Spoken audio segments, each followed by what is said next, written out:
I'm going to show you how to climb the bin. And as a part of that, I'm going to show you where I found my Mega Milk Moulder as well, which is at the top. This one's really easy to find. There's a milk mold down at the bottom in a paper cup, but this one is not so easy. Obviously, first of all, you will need a gas mask, which means you'll need to have beaten a stink bug. But the area itself isn't all that aggressive, so don't worry too much about any armor set bonuses or anything like that, you're depending on. If you need a tip for that, I hit it a couple of times, let the ant get aggroed, let the ant take the aggro, and then shoot it with a bow. That was what I did. Just in case you need a bit of a tip for that, something that just helps out with the whole getting gassed all of the time. Unfortunately, it's just one of those things where once you've beaten one, it's much easier to get more. Like, as soon as I got the gas mask and it just completely gets rid of the gas issues, you can just farm a few up and then you never have to worry about that again. Once we start approaching the bin, there's not really too much that's aggressive around here. It's just the cockroaches. But you don't want to come directly to the bin. We actually want to get to the side. We want to go up where the wood is over here. So we need to come on just outside of this little barrier. And I'll just show where we are on the map so you can see. So if you want a position, it is almost equally between this pink carton and the white tray.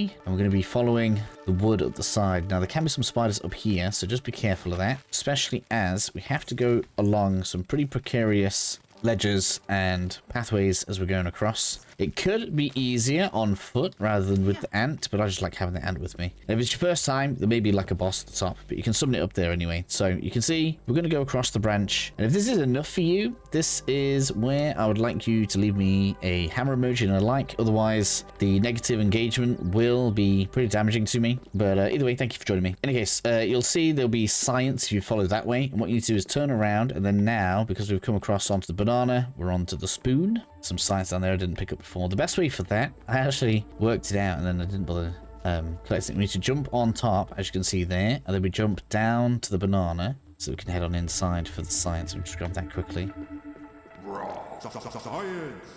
Science? And then from there, we can just get onto this branch here. The reason I know that is because this is the fail-safe for if you fail the next jump, so we're going to get on to here, and then obviously we need to jump onto that branch there. This one in particular was definitely easy without the ant, so we jump across. Oops. So you can see we're on this upper rung here, and we just go ahead and jump across. You can sprint or not sprint, it doesn't really matter too much. Be careful of the knots and things like the sap, because they can rub you off. We're just going to continue along this branch right here. Wait until we're not colliding, and then we can turn around.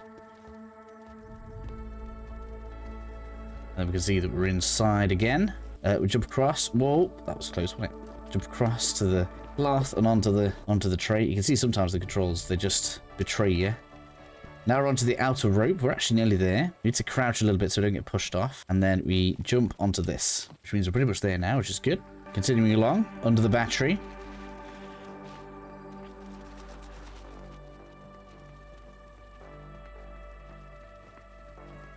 And then we have made our way up onto the spoon.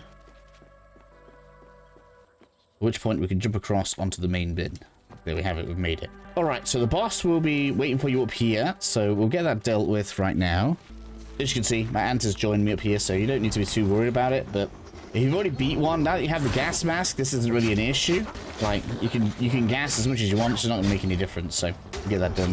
And then for the golden milk tooth, which is a bit of a secret, we need to find this, which is going to take us underground. Now, you're also going to want a torch as well, so make sure you have some light, otherwise you're not going to be able to see very well. We head on down the knife. We're going to come off to the right hand side here, where you'll have all of this stuff, and your milk tooth will be underneath the map. Can't remember exactly which point it is, but that's where your golden milk tooth is going to be, so have fun with that. That's me finishing this zone though. I'm going to get out of here and continue enjoying Grounded 2.